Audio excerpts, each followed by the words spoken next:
Hello, my name is Deborah Cohen, and I'm the MAVEN volunteer moderator today. Thank you all for joining us and our friends at um, Mariposa Community Health Center, who I know are here today, for hosting today's session, Infantile Spasms. I'd like to tell you a little bit about Dr. Carter Wray. He spent 12 years at Oregon Health and Sciences University as a pediatric neurologist, specializing in managing children with medically intractable epilepsy. He directed the pediatric neurology residency and was the associate director of pediatric neurodevelopmental disabilities. And with that, Dr. Wray, please begin. Thanks so much for having me. I really appreciate the chance to talk about spasms. I was really enheartened that a primary care clinic was interested in this topic because they're pretty rare. I think part of what makes them really important is that they're subtle and not as obvious or in your face as some of the other neurologic conditions that you'll see. But there's something for which detecting them early can really make a huge difference, both from an epilepsy perspective as well as from a developmental perspective. Um, so I, oh, oops.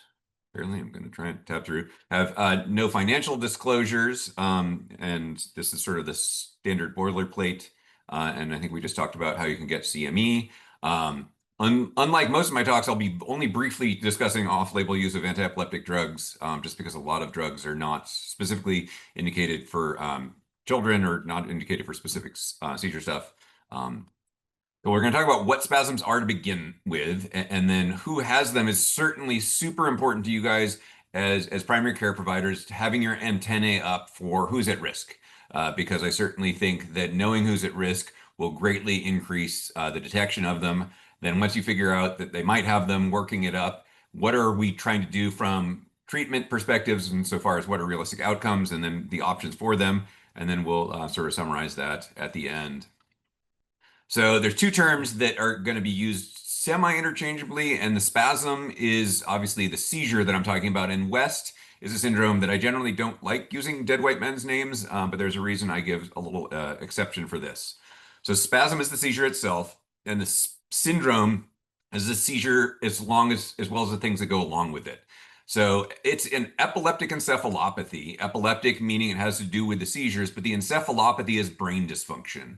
So the brain dysfunction is the difficulties with the child functioning normally between the seizures. We'll talk about what the EEG looks like, and the kids who have West syndrome are at incredibly high risk for epilepsy that is not going to be controlled with medicines or medically intractable in the future, as well as have developmental disabilities, both intellectual as well as a lot of them have motor.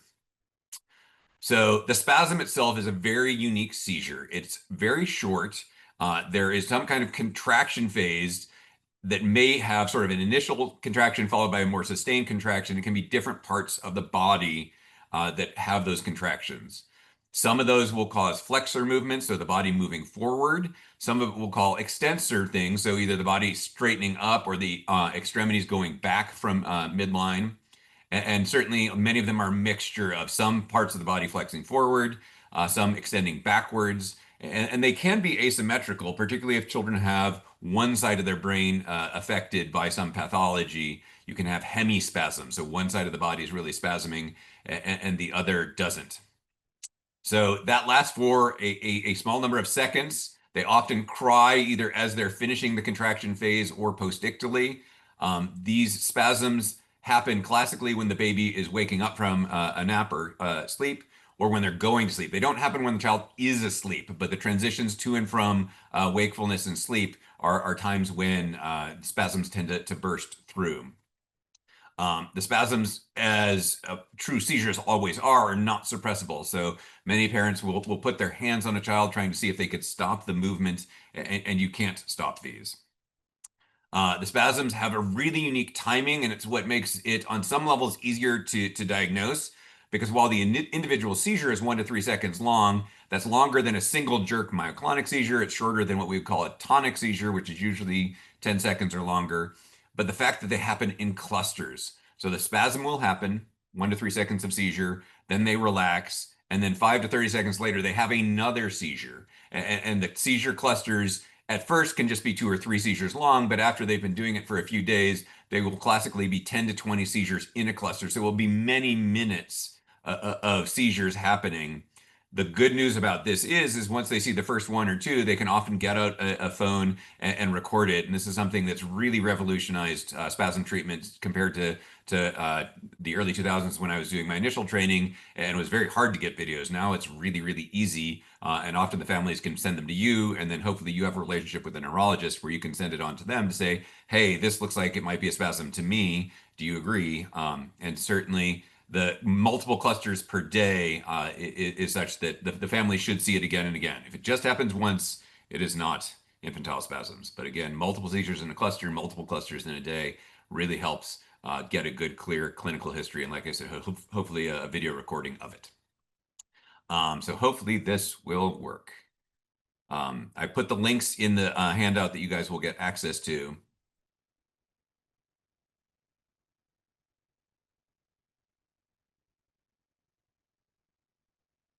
And so that contraction right there that just happened was a spasm. And so this one's pretty short.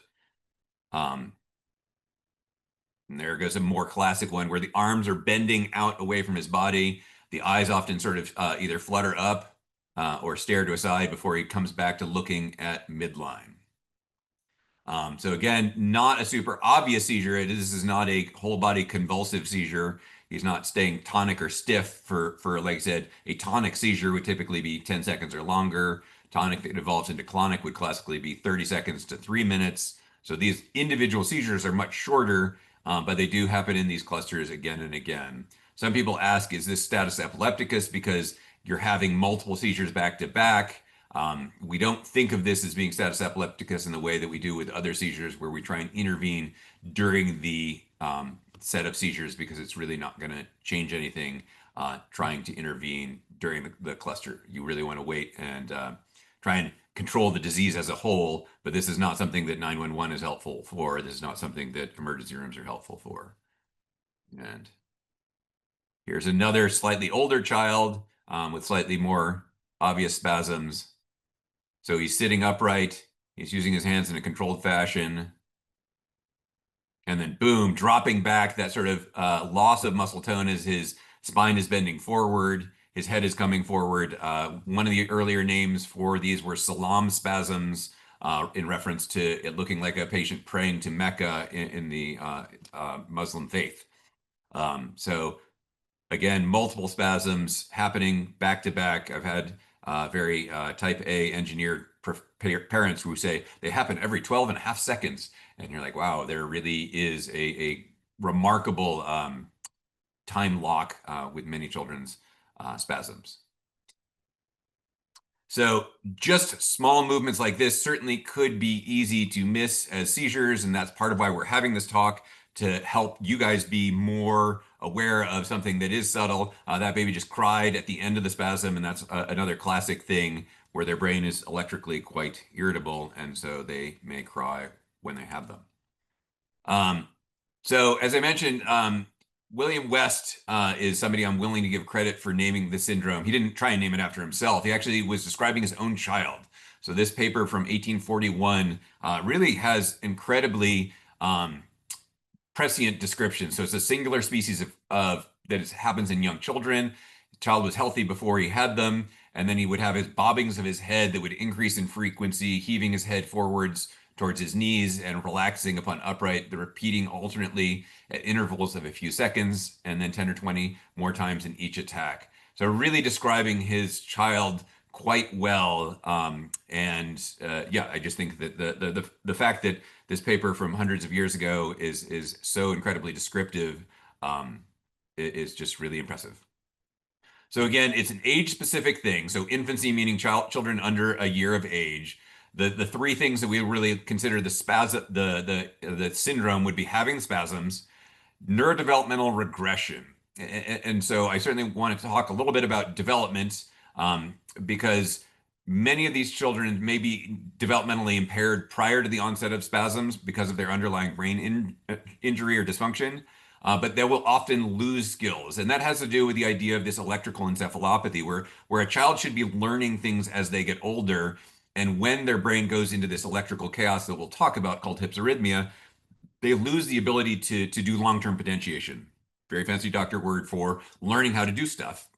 And so some children may have had skills that may be as subtle as good eye contact or babbling, and then those often will go away. And so that's really when you want to be worried. A baby is doing weird movements and they're stepping back in their developmental skills. And then again, the EEG should be obtained. And if it has hypsarrhythmia, then that will really help seal the deal. Hypsarrhythmia is classically present in sleep. And again, that's when the babies should be doing the learning, the stuff that they experience during the day. They then go to sleep and they should encode it so that they can remember it the next day. So again, infants under 12 months, most classically, this will be 5 to 10 months corrected gestational age, because a lot of these babies are preemies if they've had birth brain injury. If they continue to have spasms later than a year of life, and sometimes even starting after a year of life, we call those epileptic spasms, although they're probably very similar. So again, developmental problems often pre-exist, and then the seizures start happening and things get worse. So talking about development a little bit, neurotypical children should be gaining skills throughout time. They gain a tremendous number of skills in the first few months and years, and then the development slows down. And delay is a term that I think is often used much longer than it should be, because to me, delay is something that's happening in a child who's under 5 years of age. They may not be tracking as fast as a neurotypical child, but there is a realistic expectation that they will catch up to neurotypical and therefore eventually meet those milestones. And I think that that, again, is an appropriate term for children under 5 who don't have really obvious reasons for why they're not making developmental progress. I think that often I hear about children who have developmental delay who are 18, or even adults who are delayed, and I'm like, they're not going to catch up if they're teenagers or adults. And so I think using the term disability is much more accurate and much more helpful. So again, disability would be the kids who are not going to catch up. So if a child has had bad birth brain injury, such as hypoxic ischemic encephalopathy, they're not making progress and they're very unlikely to ever catch up. And so I certainly think that there are some brain injuries where we are very comfortable using that term disability really out of the neonatal intensive care units. And that is, again, appropriate. And certainly by the time a child is 5, it should be pretty clear they're either going to be making catch up or they're not. And again, what we worry about with the spasms kids is that they had made some progression and then they lose skills. Hopefully that turns around and they can continue to gain skills in the future. Although there certainly are some neurologic conditions whereby the child regresses to the point of not having neurologic function going forward. But the regression is really what we want to watch out for, the true loss of skills. And that can be tricky to distinguish from delay, where some children will sort of plateau and then lose a word or two that they were having. But if they're speaking 10 words and they go back down to 5 words, many children will soon, a few days or weeks later, go back to having even more words than they had prior. So the degree of regression is something that you really want to pay attention to.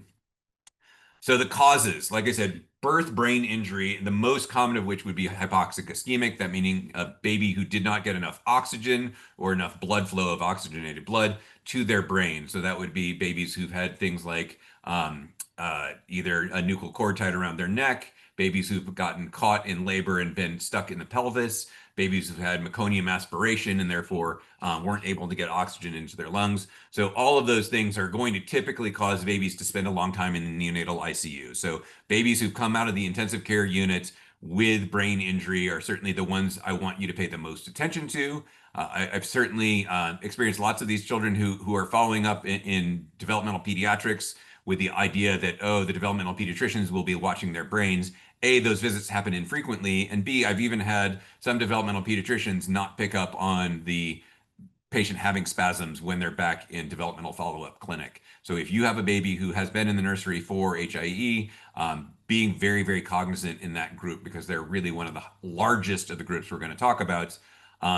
Perinatal stroke is a tricky thing because sometimes it happens early enough in pregnancy that by the time the child is born, they don't have any difficulties. And so those kids can actually never be in the neonatal ICU. If they have the stroke around the time of birth, then there certainly may be. But shockingly, some kids just look great coming out of the nursery, the regular well-born nursery, but they've had a huge hemispheric stroke that's really devastated half of their brain. And again, that brain injury can lead them to having spasms. The genetic conditions that you should recognize, certainly I think Down syndrome historically was the most common genetic cause of spasms. I think with people doing prenatal screening based on good ultrasounds, There are fewer Downs babies being born now than there were prior to good prenatal diagnosis. It's less than 1 in 10 children with Down syndrome, but there just historically have always been a lot of kids with Down syndrome. So it's been a big chunk. I think in more recent time, tuberous sclerosis, which is a rare skin brain disease that we'll talk about more specifically, it's become probably the leading genetic cause now, just because about a third of those kids will have spasms. So it's a huge burden of disease in a small set of kids. The single gene disorders are likely not going to be things you can pick up on before their spasms get going. Perhaps you would notice that the child has severe developmental problems and there's no perinatal reason why they would have developmental problems. But more often, those gene disorders for things like sodium channelopathies and things like that don't get discovered until after the child has seizures. Same thing with structural brain problems. You're unlikely to know what structural brain problem is there until you take a picture of it, and you really don't take a picture of it until you have a reason, and the seizures are often that reason. Unfortunately, we as doctors have switched terminology, and I always joke that idiopathic means I look like an idiot because I don't know why it's there. Cryptogenic meaning hidden cause. Sometimes people have switched to using unknown cause, and these terms recognize the reality that we don't figure out why kids have spasms in probably a third of kids. So I certainly think that a huge chunk is the perinatal brain injury or structural brain problems. The genetic conditions are getting more and more detectable, but it's still only about 30%. And so we still have a chunk of kids where we don't know why. They fortunately do the best. So again, the ones I want you guys to pay attention to are the ones in red, because you might have heard from their NICU discharge why they might have spasms. Again, if you see evidence of motor disability or cerebral palsy, that could be a reason for the child to have high suspicion for a stroke. Looking for Down syndrome is certainly something you should be aware of, and we'll talk about TS in a little bit. So tuberous sclerosis is a brain skin problem. They both come from neuroectoderm, if you want to jump way back to your embryology. That's the fancy word, would be neurophacomatosis. You don't certainly need to know the specific genes, but tuberous sclerosis 1 is Hamerton and tuberous sclerosis 2 are tuberin. And this is a condition where vigabatrin is a seizure medicine we're going to talk about. Darker pigmented kids, I don't know if you can see my arrow, but the ash leaf spot is less pigment than they should normally have. So this is much more evident in kids who have darker skin complexions. Really pale skin kids can be hard to see where they have hypopigmentation. Although if you have a Woods lamp, it does make it much easier to detect these areas of hypopigmentation. Although watch out, diaper fuzz also shows up. So if you can wipe it away, it's not either an ash leaf spot, or they can also get confetti marks or tiny little dots of hypopigmentation. That again are much more evident in either dark-skinned kids or kids under a Woods lamp. There's a bunch of other features that I'm not going to get into because this connective tissue is so widely distributed. I guess the one thing that I've had children get a prenatal ultrasound that detects something in their heart, which the cardiac rhabdomyomas bizarrely will often resolve. So they may get an ultrasound at a smaller number of weeks gestational age, and they'll say, oh, there's this lesion in the heart, but they're not sure because it's going through mom's abdominal wall and it's not the best picture. If they then do a follow-up ultrasound when the child is born and they're like, oh no, there's nothing there, that's not necessarily because there was never a problem. It may just be that the rhabdomyoma has resolved in utero. And so I certainly think that has been the case in more than one of my patients, that we became aware that they would have tuberous sclerosis because of the intracardiac abnormality that was detected in utero. So yeah, the cardiac rhabdomyoma is the biggie for you guys. So what do you do? And as I mentioned before, video is super helpful, both you looking at it and, like I said, having a partner you can send it to. Almost undoubtedly, that neurologist will want an EEG. Some places will start with just a standard EEG. Some groups push for either sleep deprived or not sleep deprived is something that's less germane to the under 1 year old crowd, because most of those kids are willing to take a nap. At the hospitals I worked at in Denver and Seattle and in Portland, Oregon, we all just would switch to a prolonged study. So trying to give the child a whole hour really greatly increases the likelihood that you're going to see the child asleep. Because if you don't see the child asleep, you may miss the hypsarrhythmia that really is the diagnostic thing, or the interictal or between seizure thing. Many pediatric neurology groups will prefer to just go straight to an overnight study, particularly if they admit the child to the hospital. They can then decide, do we need to do the MRI? Do we need to have the discussion about treatments?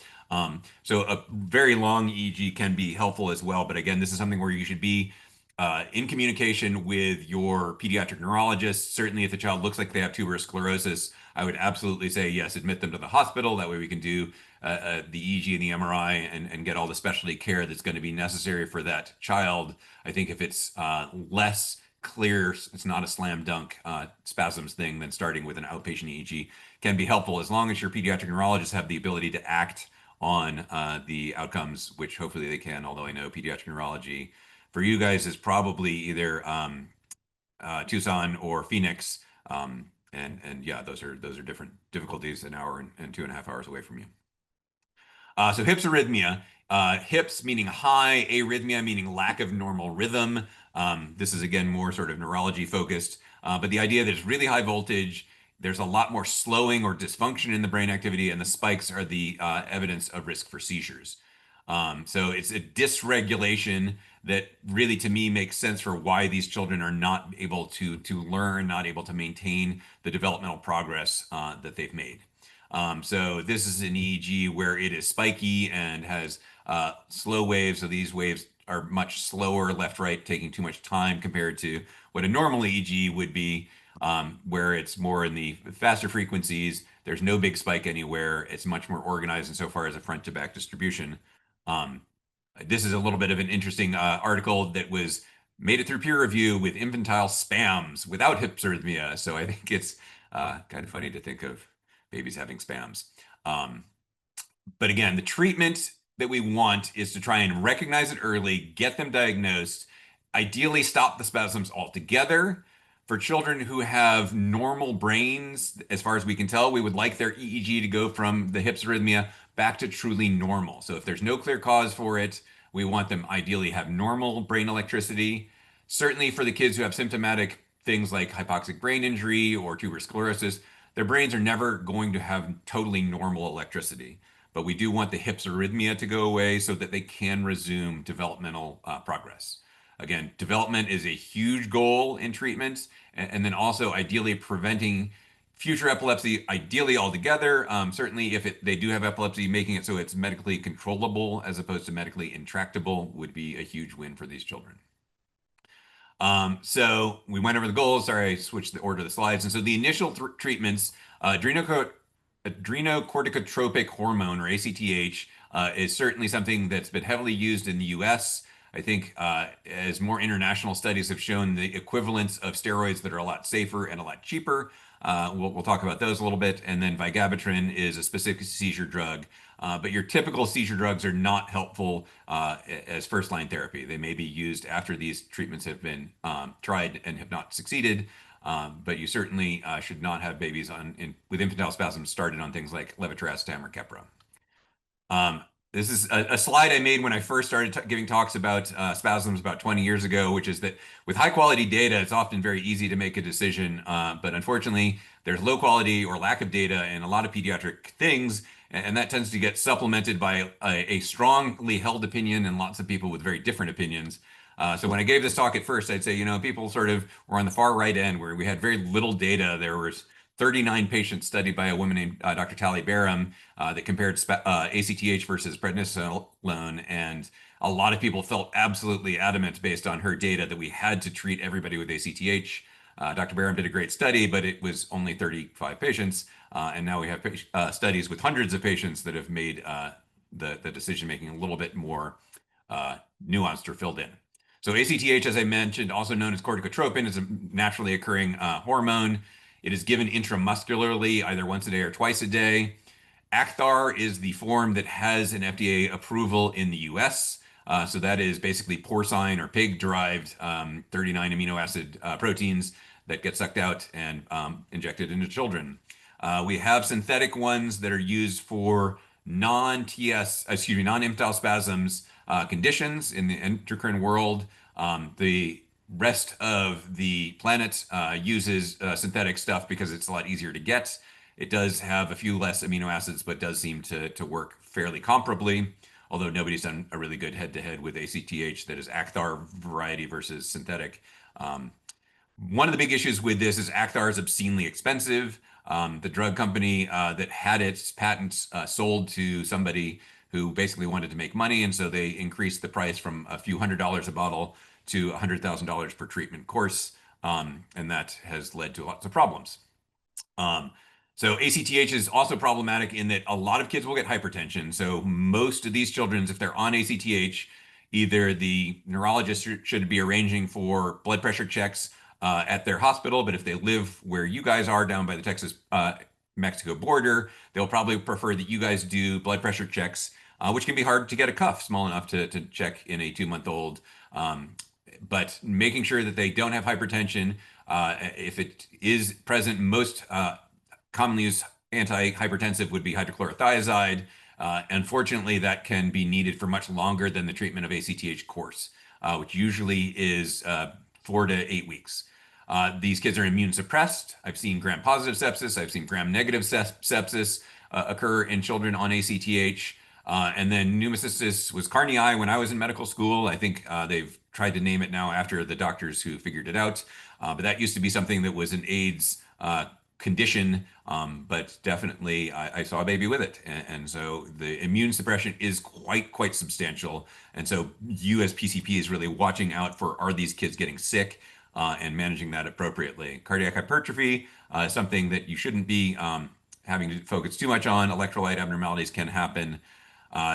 The gastric lining will be thinned, and so some patients are put on an antihistamine or proton pump inhibitor to try and protect their stomachs. Some neurologists even want to get guaiac stools to make sure they're not bleeding in their feces.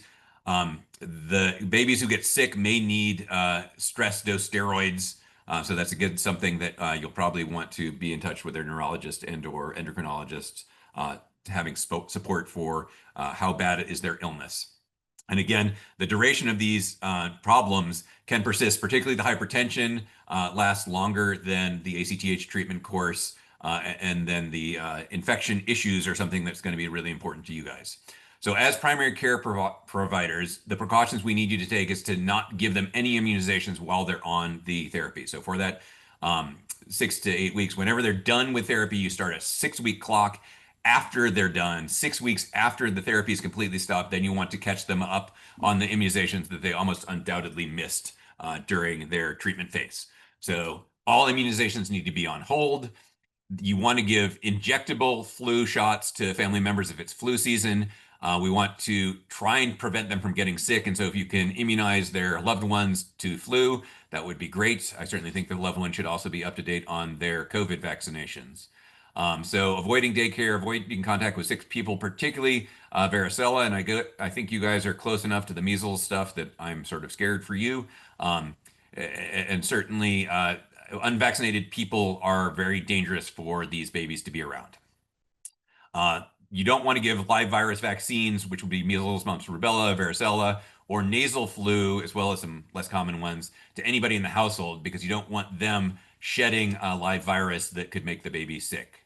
I already mentioned the hypertension checks, and then certainly if the kids are sick and it's something that could be bacterial, hitting them early and appropriately with antibiotics is a really essential thing.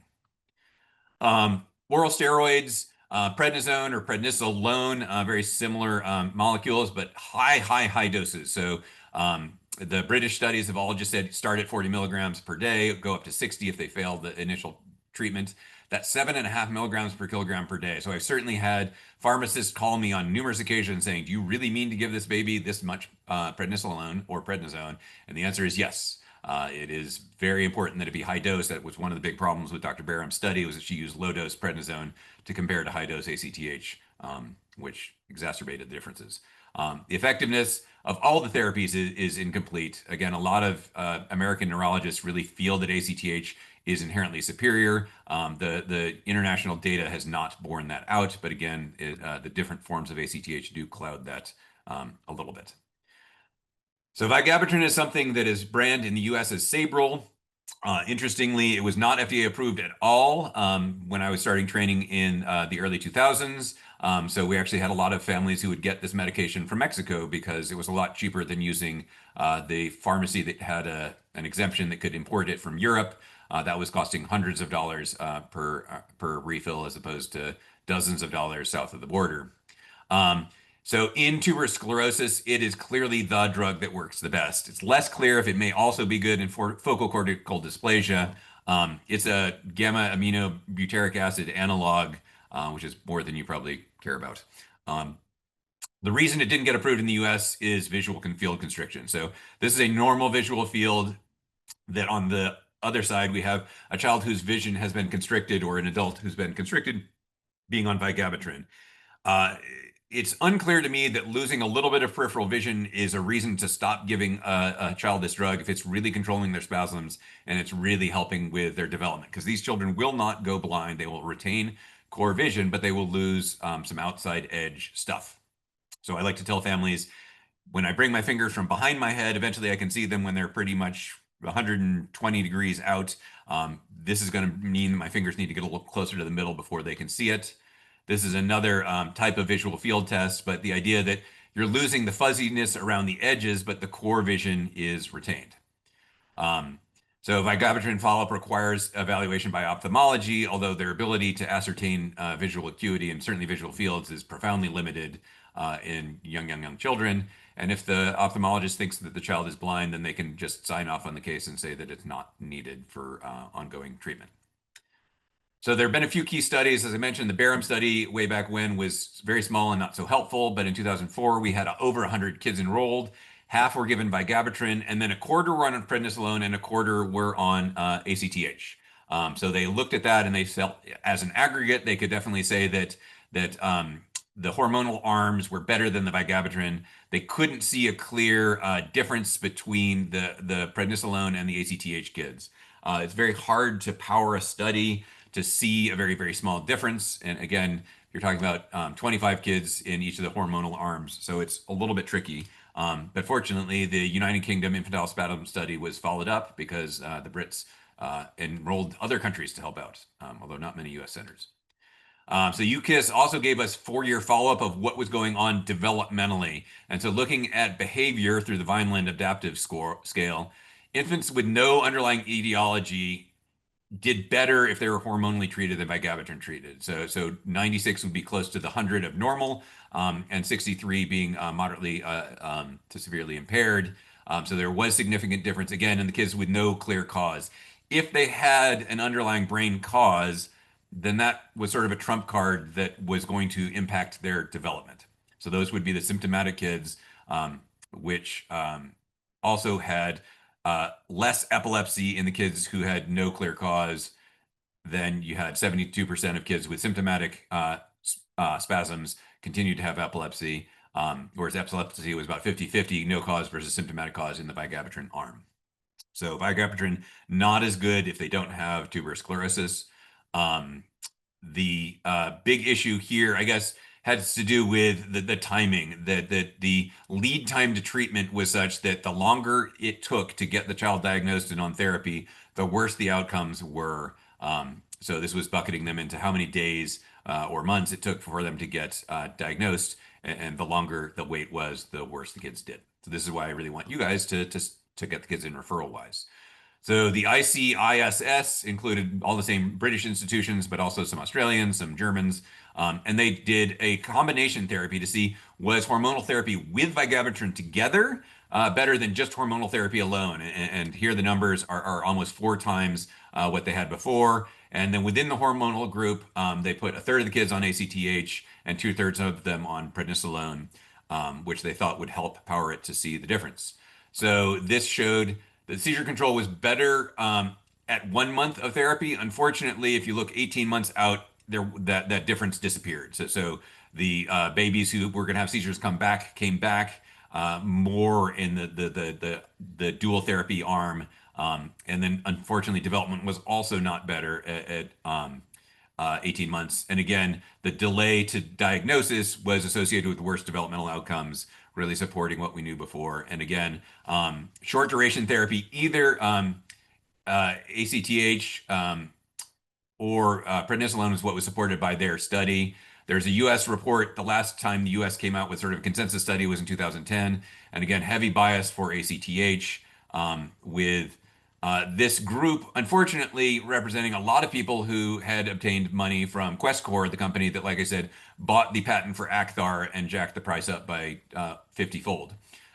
So I think that the other issue is that three of them also took money from the company that supported the vigabatrin FDA approval process by Lundbeck.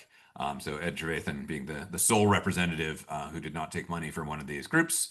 So the Germans came out with a consensus report in 2022. So this was informed by the two international studies that we just talked about. And they said either that ACTH or prednisolone are equivalent, that vigabatrin continues to be good for kids with tuberous sclerosis, that you should consider both, although the clear benefit of dual therapy is not great.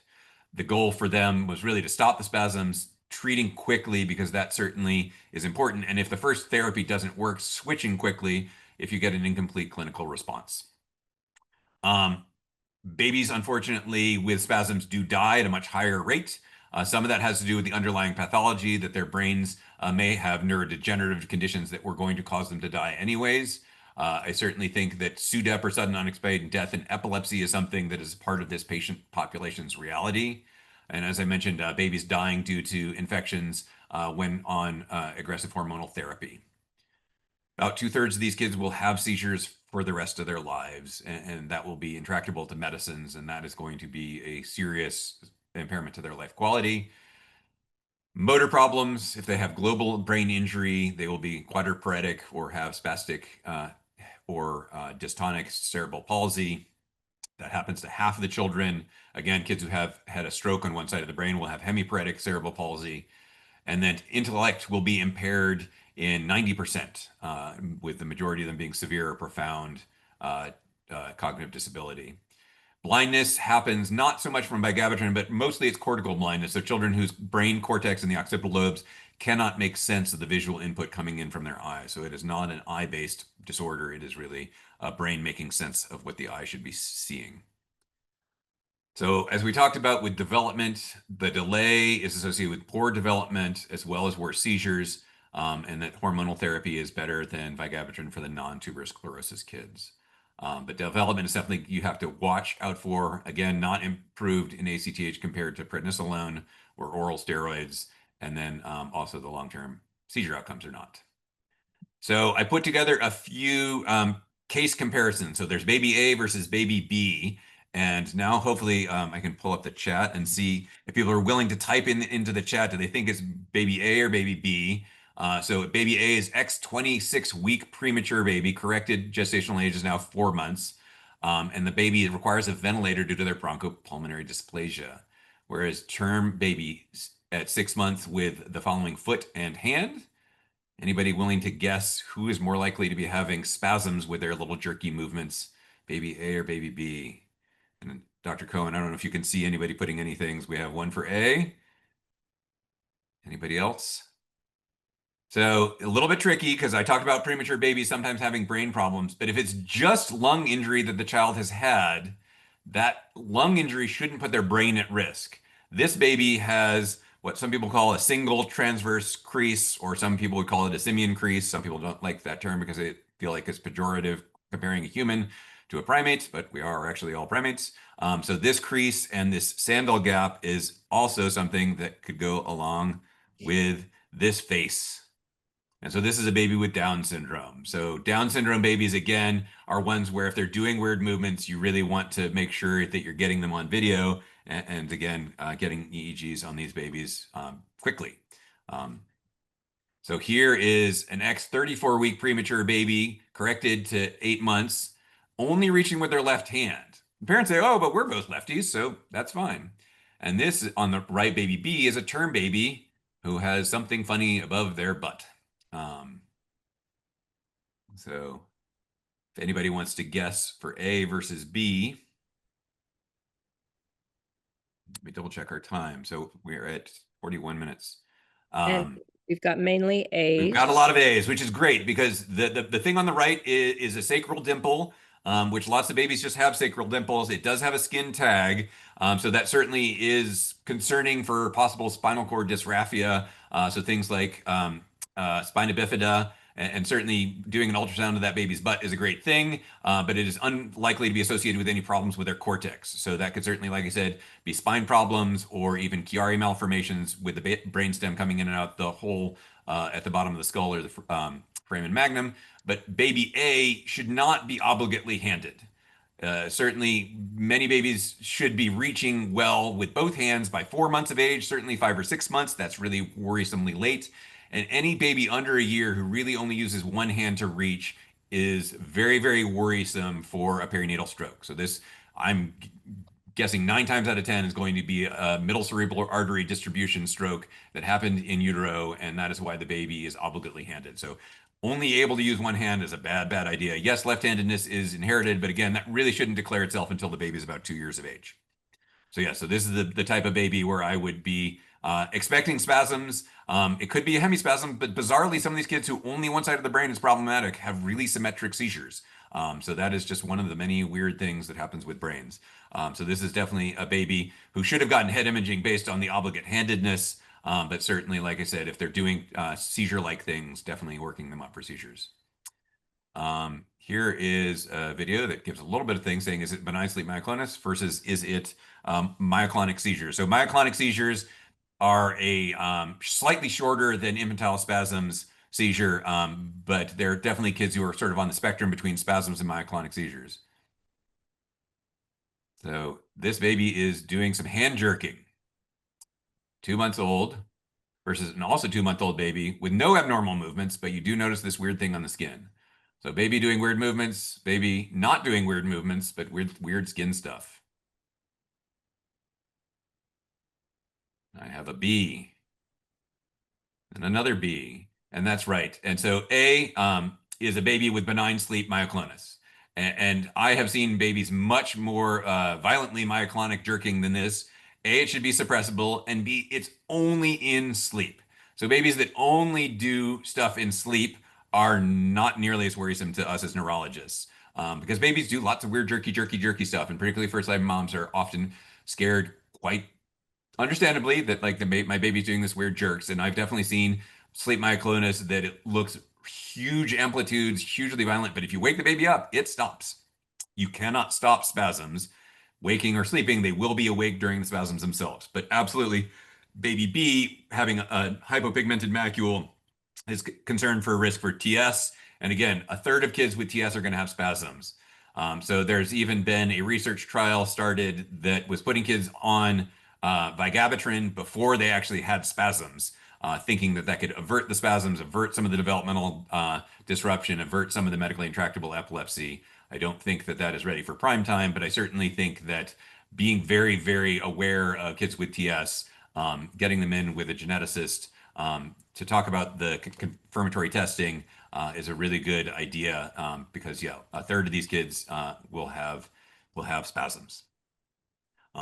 But also good plug to the get videos, because video is really helpful because you can see that baby's eyes are closed throughout all their myoclonic jerking, and that is benign sleep myoclonus and not myoclonic epilepsy, which is good. Myoclonic epilepsy is awful.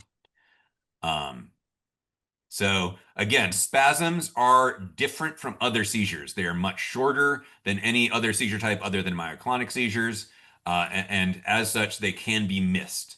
But again, paying attention to the at-risk kids that you know about, the kids who came out of the nursery with a diagnosis that their brain has taken a hit, the kids who look like Downs, and then you may not ever see a kid with TS in your career, but I certainly hope that if you see kids with really pale spots who are doing something weird neurologically, you get them in for appropriate evaluation.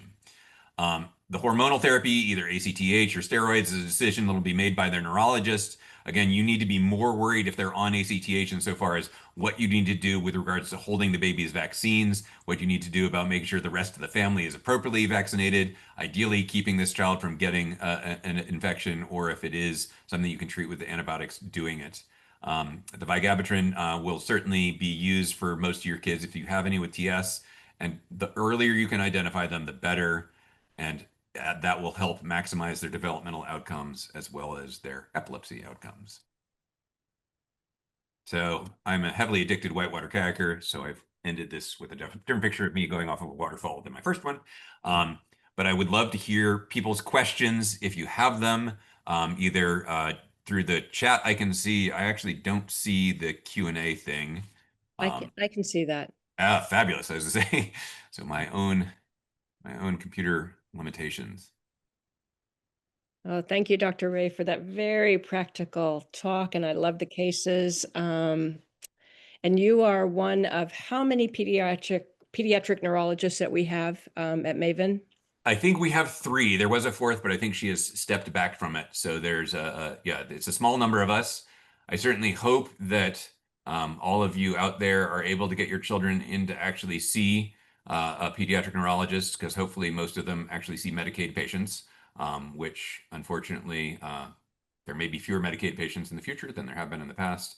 But I certainly know that the delay to being seen in many parts of the country it's a 6 to 9 month wait for being seen by a neurologist.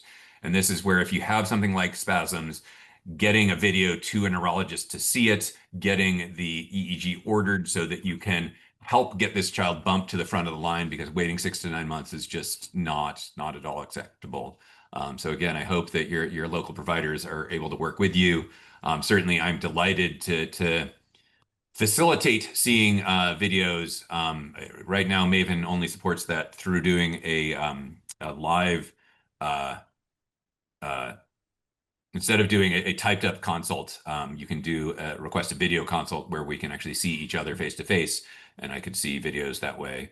But if that is prohibitive, I certainly think there are ways to work around that. But definitely getting a neurologist to see a video of anybody you think might be having spasms is great. And again, the huge benefit if the Tucson or Phoenix folks are able to do that is they're the ones that are going to be helping you do the actual EEG and do the workup. But I certainly think that if you're questioning it, reaching out to the three of us, MAVEN neurologists, is something that is undoubtedly going to be a faster response time than trying to refer a patient for a clinic visit, which is going to really miss the mark. Okay, thank you. We do have a question in the Q&A. Any blood work when a 5-month-old comes in with a history of possible seizures, and does family history matter? I mean, so blood work that usually gets done by ERs for seizures focuses on things like electrolytes, because certainly you can have seizures due to electrolyte abnormalities. Unfortunately, some people do a Chem7, which misses calcium, as well as magnesium and phosphorus, which are things. Most of the kids who have electrolyte-driven seizures are going to be encephalopathic and continue having problems and likely not make it out of the ER to your clinic. They're going to stay inpatient and get worked up there. So by the time they come to your primary care clinic, I don't think much blood work makes any sense. I certainly think that genetics is something to be considered, but that's really something that the neurologist should be having conversations with the families about after the epilepsy diagnosis is confirmed. I certainly think that it is not that common that the genetics impact treatment. So I definitely don't want you guys as primary care folks trying to stay up on very complex literature, which is very non-evidence based as to who should get what tests. But again, if you're doing urgent care shifts, then yes, looking at electrolytes is a potentially helpful thing, although it's actually very rarely that it is diagnostic as to why a child is having seizures. Certainly, if the kids have a history for why they would be having seizures, like hypoxic injury or stroke, then the blood tests become very, very unhelpful. And it's really more, okay, this is a child who is going to have their seizures at some point, and so we can go ahead and just start treating the seizures. Okay, thank you. Any other questions? Please put them in the chat or Q&A. I'd love the chat because then I can see it. Not to diminish Dr. Cohen's role in this. Oh, no, that's okay. That's okay.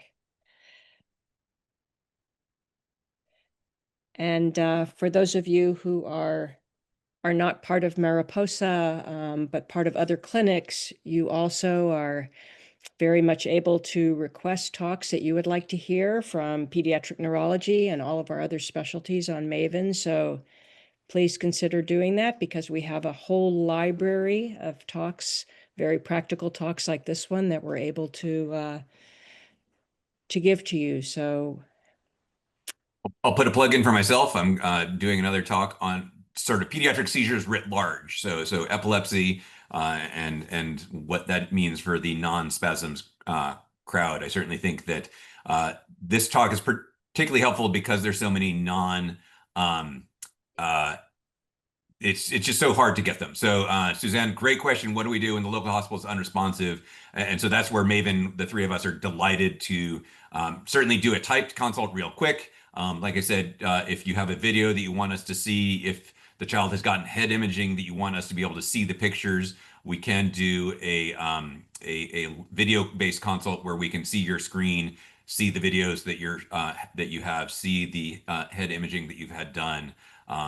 Because I certainly think that, uh, yeah, I mean, sometimes you have to have a really strong argument saying this is why this child needs to be seen quickly. And I am pretty sure I know some of the folks in Phoenix who I would be willing to call if I had a high index of suspicion that you're showing me a video that looks like spasms. And again, getting the EEG, at least a routine EEG, should be fairly quick and might even be able to be done closer than Tucson. Although having EEG techs that are capable and willing to hook up babies can be a bit of a barrier in some places that are not pediatric centers. So I would hope that your local hospital would do an EEG on a baby. If they won't, sending them to Tucson or, like I said, if necessary, Phoenix is definitely a very appropriate thing to do, even if it's not a full referral. It's just getting a test done that hopefully could be done within the week, a routine, or like I said, some centers, if you write on the reason for getting the EEG, concern for infantile spasms, we in Denver and Seattle and Portland, Oregon, would all have done a 1 hour study to give the baby a longer chance to calm down, to fall asleep, and to give us a much higher yield in doing it. So I certainly think that an EEG is something to absolutely order. And again, talking to one of us on the MAVEN side. Um, Trying to persuade pediatric neurology to see the patient. I mean, again, spasms is something they should take quite seriously because everybody in neurology knows that these kids need to be on therapy quickly. I certainly think that there are going to be a lot of non-spasms consults where you're going to have a much harder time getting them seen. I certainly think that there are some neurologists who are willing to see things like attention deficit disorder and other neurologists who just say, no, I don't manage any of that. Particularly west of the Mississippi, we have half the number of pediatric neurologists that are present per capita east of the Mississippi. So there are a lot more neurologists on the east side of our country, and particularly in places like New York and Philly and Boston, that will be fighting for patients. And out west, we are not fighting for patients because we have many fewer providers. So yeah, I mean, whether or not they're willing to see concussion, in Oregon, most concussion goes to family medicine because they have a sports medicine clinic within that manages concussion, and neurology pretty much doesn't touch it. I certainly think that yeah, there are some more obscure things that some people don't feel is really the germane for neurologists to see, and that gets tricky. I would also say that MAVEN is very valuable in helping you triage patients and the Yes. urgency with which they need to be seen. And I do pediatric endocrinology, and a lot of times what we recommend is just picking up the phone and calling your local pediatric endocrinology department directly to let them know about the urgency of the consult, since maybe we shouldn't be actually ordering things and doing things when the patient needs to be seen in a very short period of time by a department that's going to be following them. So I agree with Suzanne that our advice perhaps can be used to help expedite urgent referrals. Yes, absolutely. I mean, as a neurologist, whenever I get a call from a pediatrician, it means a lot more than something coming through on a fax machine. I think that for kids who are as bad as spasms, talking to somebody is definitely a good way to make it escalated rather than just letting the electronic triage, which may be done by somebody who's not even a physician, and so that provider doing the triage may not know what they're potentially declining to see. Exactly. Okay, any other questions at all while you have Dr. Wray a captive? Well, I don't see anything else. Do you think we should end, or is there anything else you'd like to say? No, I think that many people have lots of clinical obligations, many of which start in less than 4 minutes. Okay, we'll give you back those 4 minutes and thank all of you for participating. It's very much appreciated and have a good rest of your day then. Thank you. Thanks so Bye-bye. much. Thanks very much. It's a great talk. Thanks.